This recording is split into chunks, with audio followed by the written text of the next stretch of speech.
താഴ്ത്തിക്കളയും കേട്ടോ, ഇത് മനുഷ്യന്റെ വാക്കല്ല കേട്ടോ എന്ന് പറയുന്നുണ്ട്. ഓരോ സൂറത്തുകളെ പരിചയപ്പെടും.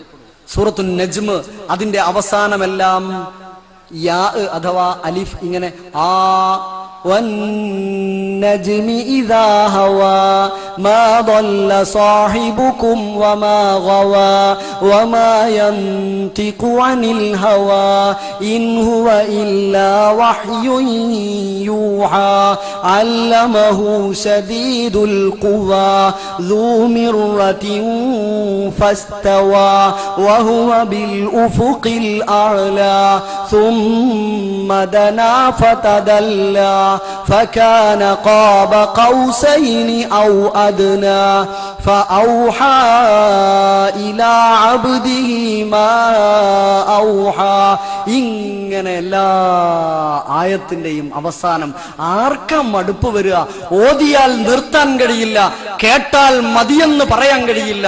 പ്രവാചകൻ ഓതി കേൾക്കാൻ ഒരുപാട് സമയം കണ്ടെത്തിയിരുന്നു.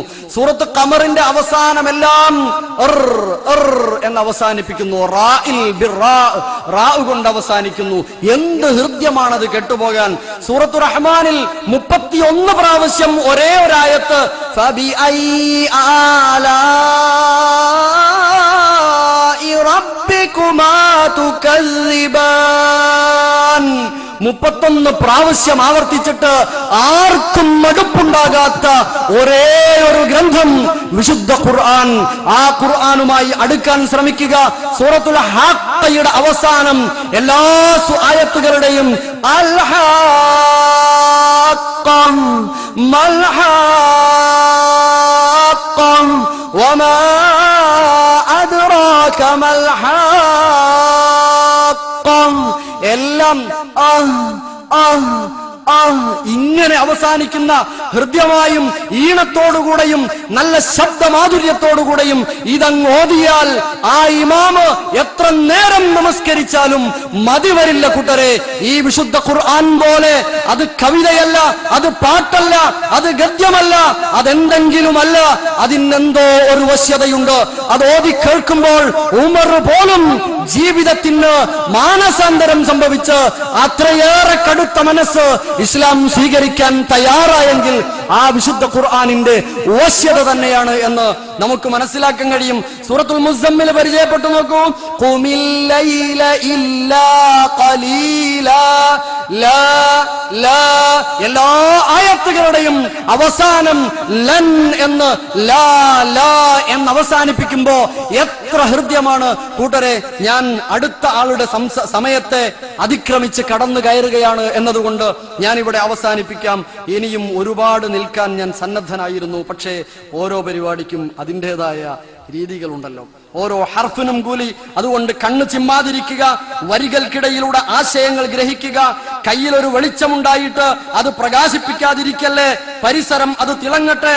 വിശുദ്ധ ഖുർആനിനെ കുറിച്ച് പറഞ്ഞ ആയത്ത് വലൗ അൻസൽനാ ഹാദൽ ഖുർആന അലാ ജബൽ ഇതൊരു പർവ്വതത്തിന്റെ മുകളിലായിരുന്നു അവതരിച്ചതെങ്കിൽ ലറഅയ്തഹു ഖാശിആ മുതസദ്ദിഅൻ മിൻ ഖശ്യത്തില്ലാഹ് ഭയന്ന് അത് പൊട്ടി തകർന്നു പോകുന്നത് നിനക്ക് കാണാമായിരുന്നു. പക്ഷേ ഇതൊക്കെ കേട്ടിട്ടും കുലുങ്ങിയില്ല നാം എങ്കിൽ ഒരു കാര്യമുറപ്പ്, നാം കേട്ടിട്ടില്ല കൂട്ടരെ. നാം അതിനെ വേണ്ട രീതിയിൽ മനസ്സിലാക്കിയിട്ടില്ല. അത് വായിച്ചാ പോരാ, അതിനുള്ളിലൂടെ വായിക്കണം. കേൾക്കുമ്പോൾ കേൾക്കാത്തവനെ പോലെ തിരിഞ്ഞു നടക്കുന്ന ആളുകളെ 31-ാം അധ്യായം സൂറത്തുൽ ലുഖ്മാൻ വിശദീകരിച്ചിട്ടുണ്ട്. കഅന്ന ഫീ ഉദുനൈഹി വഖറ ആവരുത്, ചെവിയിൽ കട്ടിയുള്ളവരെ പോലെ. ഞാനൊരു ചോദ്യം ചോദിക്കട്ടെ. ഖൈറുക്കും മൻ തഅല്ലമൽ ഖുർആന വഅല്ലമ നിങ്ങളുടെ കൂട്ടത്തിൽ ഏറ്റവും ഉത്തമർ ഖുർആൻ പഠിക്കുകയും പഠിപ്പിക്കുകയും ചെയ്യുന്നവരാണ്. ഈ ശബ്ദം കേൾക്കുന്ന ഈ ഇരിക്കുന്ന എത്ര ആളുകൾ ഖുർആൻ പഠിക്കുകയോ പഠിപ്പിക്കുകയോ ചെയ്യുന്നു? ഈ ഇരിക്കുന്ന എത്ര പേർ ഖുർആൻ പഠിക്കുകയോ പഠിപ്പിക്കുകയോ ചെയ്യുന്നു? ചോദ്യത്തിന് ഉത്തരം കണ്ടെത്തണം. ഖുർആൻ പഠിക്കണം. അത് തലയിലങ്ങ് കേറിയാലുണ്ടല്ലോ വിടൂലട്ടോ, വിടാൻ കഴിയില്ല, ഒഴിവാക്കാൻ കഴിയില്ല. അത് ജീവിത ഗന്ധിയാണ്. സഹോദരങ്ങളെ, സഹോദരികളെ, ഖുർആനിനെ നമ്മുടെ വഴിയിൽ വെളിച്ചം വീശുന്ന മാർഗദർശനമായി സ്വീകരിക്കാൻ ശ്രമിക്കുക, പ്രാർത്ഥിക്കുക. അള്ളാഹു അങ്ങനെ യഥാവിധി ജീവിക്കാനും സമാധാനം കണ്ടെത്താനും സാധിക്കുന്ന യഥാർത്ഥ മുത്തഖികളുടെ കൂട്ടത്തിൽ നമ്മെ ഉൾപ്പെടുത്തി അനുഗ്രഹിക്കുമാറാവട്ടെ.